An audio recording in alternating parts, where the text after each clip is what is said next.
Sometimes we are what time, circumstance, and history have made of us, but we have no choice other than to do what we think is right at that moment. That same night, Kenny came around and Sarah told him about all that had happened and what she and Kemi were passing through without Kemi's consent. She needed someone to talk to. And in no due cause, Femi became the CEO of Adamola Pharmaceuticals, while Team Hyin was taken back to the Christian Rehabilitation Home for thorough rehabilitation. At least everything is settled now for Kemi and Sarah, not until Cola's head was dug out by dogs. It's time for the police to get involved. Inspector Joe has always been in anticipation of this case. The body was dug out together with the pistol, and while the police made their investigations, Joe took out his time to make sure nothing was left behind. He broke the news to the deceased family, and so must be treated as a murder case. Uduak was already broken into pieces to have taken her son's disappearance for granted. The investigation started from Akin, who happened to be the deceased best friend, then Femi, while they went to the mortuary to identify the body, and to the hotel, where he requested for the CCTV footage of all that happened that day. He also got information about Blade, who was caught and sent out by one of the security men. The news is everywhere now, and what the girls need to do now is to get their story right. In a short time, Inspector Joe was already at their place as they tried as much as possible to conduct themselves while he asked them some questions. Joe already heard about Kenny's disruption before the event and what Sarah has to say about it. She could vouch for Kenny that he has nothing to do with Cola's death. The police arrested Kenny, and even though he knew Cola's killers, he wouldn't open up to Inspector Joe no matter what. But Sarah won't accept the fact that an innocent person would be sentenced for the crime he didn't commit.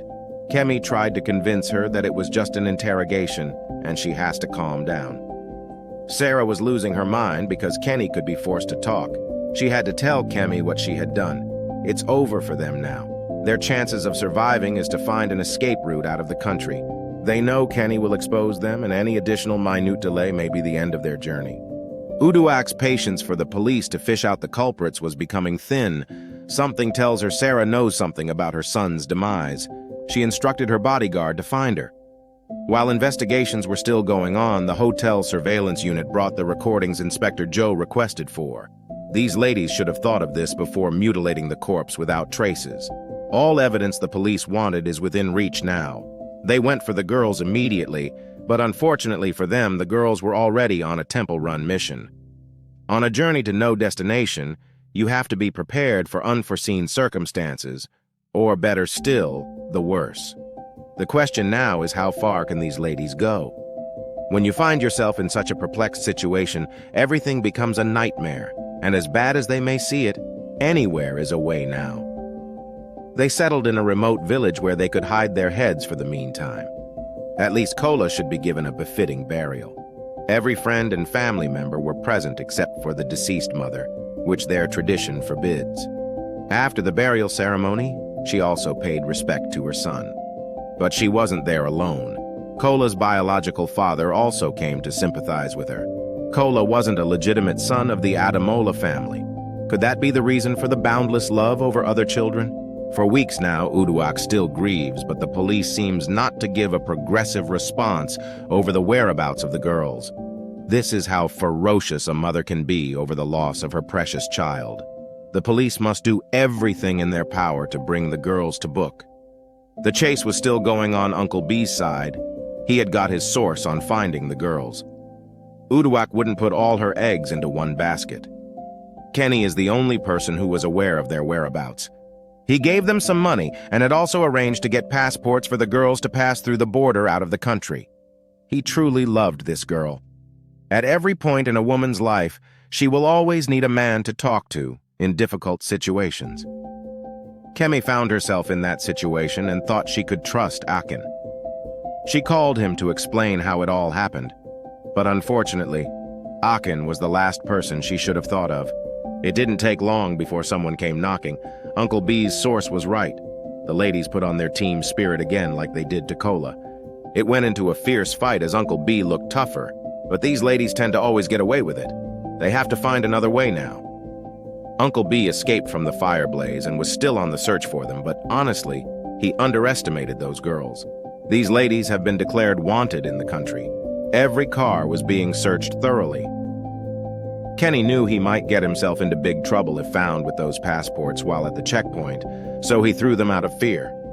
Uncle B called his boss to let her know that the ladies were within reach.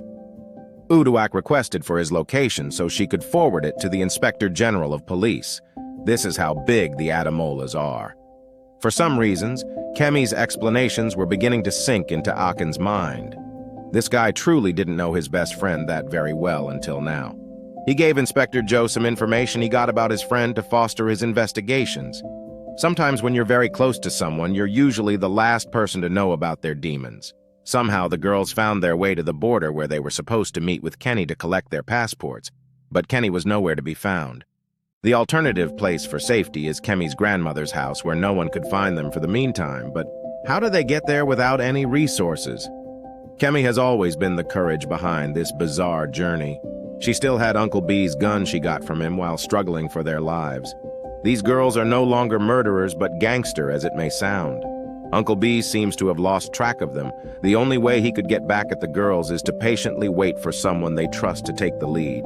This is how genius thinks. Still on their adventure, they shared old memories of togetherness and why they needed to fight together until the end. Guess what they found in the car? A smartphone. The journey now appears a bit easier, but sometimes illusion is needed to disguise the emptiness within. On the other side, more and more video clips kept coming from the wedding event.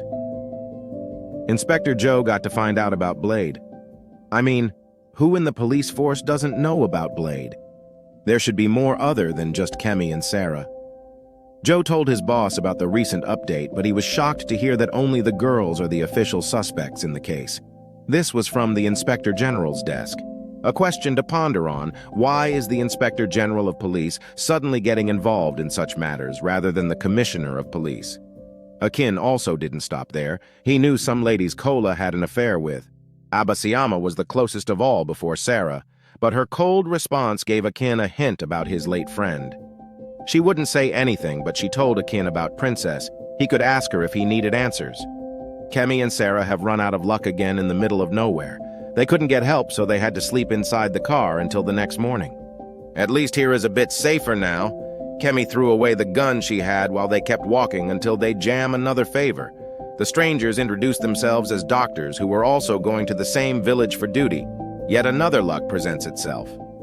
Blade got a surprising visitation by Inspector Joe. Joe wanted to know if he knew the deceased, but he denied it. He then showed him a picture where he was caught at the hotel. Joe gave many reasons why Blade came back to finish the job after he was rejected from the premises, but if there was no evidence, Joe has no right to arrest him.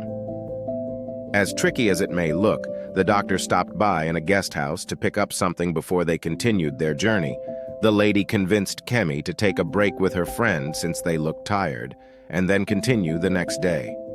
I guess it's a good idea because it's really been weeks since they tasted freedom.